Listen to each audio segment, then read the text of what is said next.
So what were you doing April 17th, 2001? Were you even born yet? Well, Carson Westby was born in Santa Rosa, California. His family consists of a mom, a dad, a younger brother, a black lab, a cat, a bird, and 2 bunnies. I had the pleasure of interviewing Carson to get to know my classmate a little bit better. We're going to learn about Carson's childhood, his current hobbies, and some pretty interesting facts that you never would have guessed about him.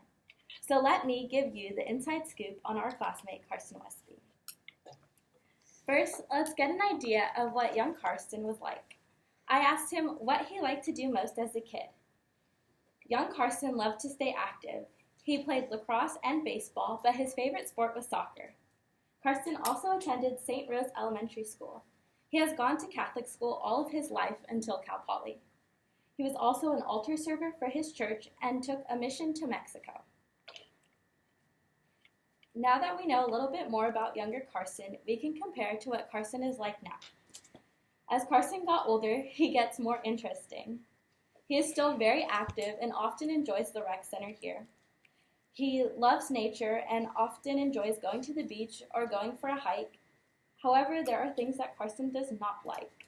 He does not recommend that anybody go running or listen to country music. He also hates long car rides. Finally, I must say, after hearing these interview answers, Carson is a pretty cool guy. Carson would like everybody in the class to know that he has a dual citizenship. Carson is Norwegian and even has a Norwegian passport, which he says is blue, not white.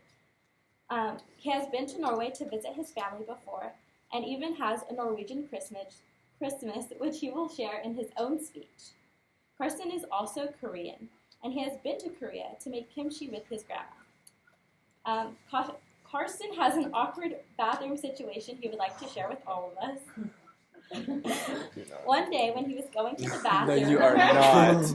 he walked past the stall and made awkward eye contact with a man in the stall through the little crack in the stall, and he didn't know how to respond, so he simply said hi. All of you have just learned about our amazing classmate, Carson Westby. From childhood to now, Carson is a pretty interesting guy, and I'm glad I got to teach you more about him. I hope to continue to learn more about Carson as the quarter continues. Thank you.